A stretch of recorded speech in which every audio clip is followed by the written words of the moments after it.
Moja ya kitu ambacho unapaswa kukielewa mtu wa Mungu, kijana yoyote, binti yoyote. Ujue kwamba kanisani tunaenda kufanya nini. Katika sura ya 10 mstari wa 25 inasema wala tusiache kukusanyika pamoja kama ilivyo desturi ya wengine, bali tuonyane na kuzidi kufanya hivyo kwa kadri muonavyo siku ile kuwa inakaribia. Kijana yoyote, binti yoyote, inatakiwa tuelewe jambo moja kwamba tunaenda kanisani.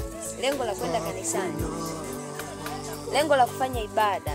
Ibada zipo kwa ajili ya kutuonya, ibada zipo kwa ajili ya kutuweka kwenye mstari kwamba binti inatakiwa niishi kwa maisha ya staili gani, kijana inatakiwa niishi kwa maisha ya staili gani. Sisemei ibada zile ambazo zitakuwa zinakwambia yule ambaye hujapata mchumba, pokea mchumba. Yule ambaye sijui unatamani sijui kufanyaje, pokea. Ibada sahihi ambazo zitakwambia kwamba binti inatakiwa uishi, binti uliyookoka inatakiwa uishi maisha ya staili gani, binti uliyookoka inatakiwa ufanye mambo ya staili gani. Ndio hizo ibada anazosemea. So ibada zile ambazo zinakwambia pokea kuku, pokea mchumba, sijui kesho sijui utapata nini. Ibada sahihi ambazo zinaweka ufahamu wetu kuwa timamu, mili yetu kuwa imetulia. Hilo ndio lengo la ibada. Ibada ziko kwa ajili ya kutuonya na kutukanya katika maeneo kadha ambayo unakuta tunapungua.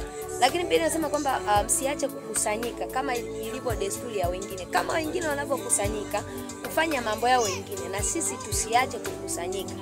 Vijana tunakusanyika, tunafanya ibada. Lengo la ibada ni kutuweka kwenye mstari kwamba mimi nitakiwa nikiwa kama mdada, mimi Esther natakiwa niishi maisha ya staili gani. Ukiwa kama mdada mtu wa Mungu uishi maisha ya staili gani. Ukiwa kama kijana huko kanisani uishi maisha ya staili gani.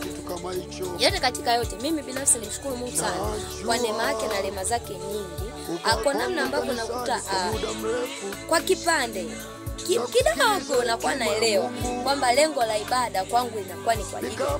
Sifanyi ibada ni kama sasa nitaka nimfurahishe mtu, hapana.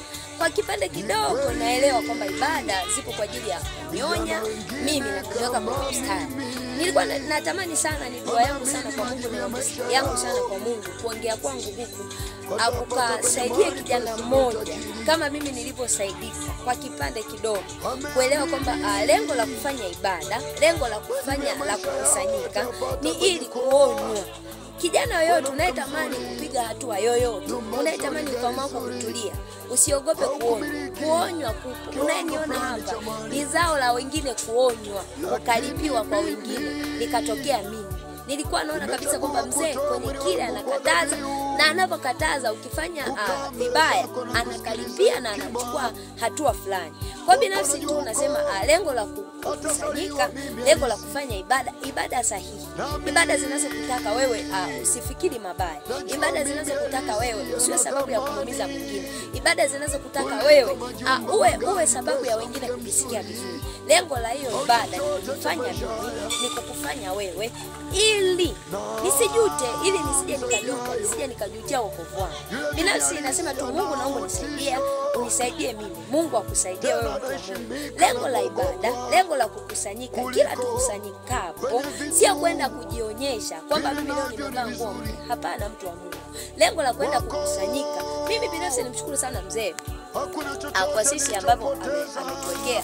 Unakuta Jumapili nilivaa maroon, kesho nitavaa maroon.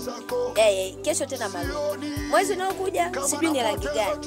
Kanisani tunakuwa na rangi moja. Vyote hivyo amefanya nini? Ameweka kuepusha mimi akili yangu kufikiria kwamba nimeona mtu yule amevaa nguo ya style ile, nimeona mtu yule amevaa vile. Mimi nifikiri tu kwamba mimi nikiwa kama mtu ambaye anajiita kwamba ni mdada niliokoka, nifikiri kwamba nitaishije kwa Mungu huku, ndio kitu ambacho kio kinanitesa. Lakini hivi vya kuteseka sijui nguo sijui, mimi namshukuru sana mzee kwa namna ambavyo sisi unakuta kwa kipande wengine ilikuwa ni nguo fashion hizi kwenda na fashion.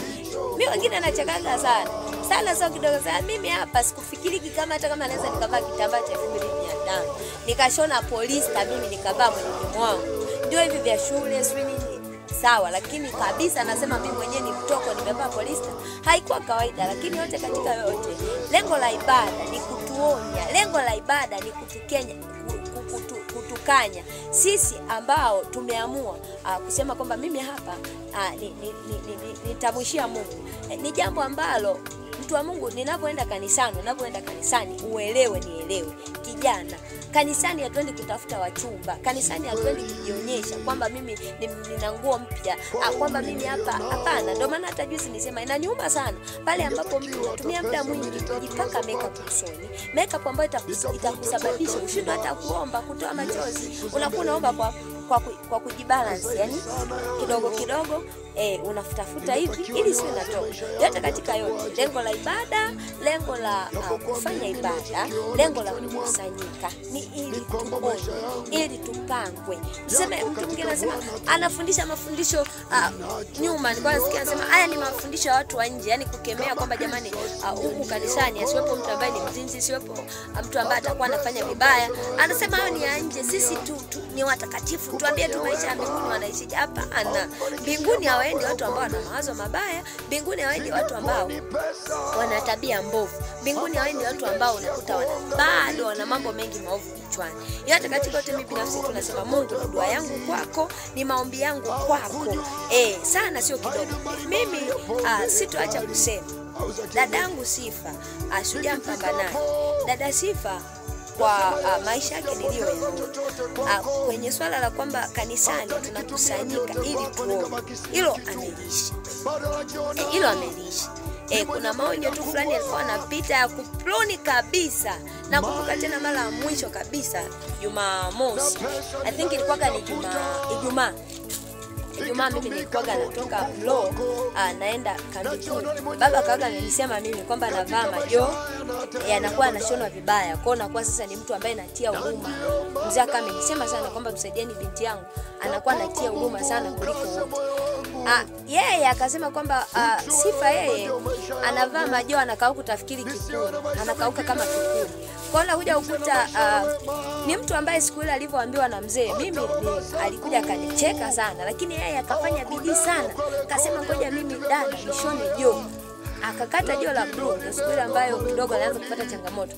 Yote katika yote, katika maonyo yote ambayo mzee alikuwa anatoa, alikuwa anatamani kwa kipaumbele kwenye yale maonyo ambayo mzee anayatoa hayafai. Lakini alikuwa anasema kwamba nguvu ya uyoga inaweza kupasua kwenye kichuguu, kwenye udongo uliokauka, kwenye mawe. Lakini pia alikuwa anasema simple looking but tough in your way. Amen.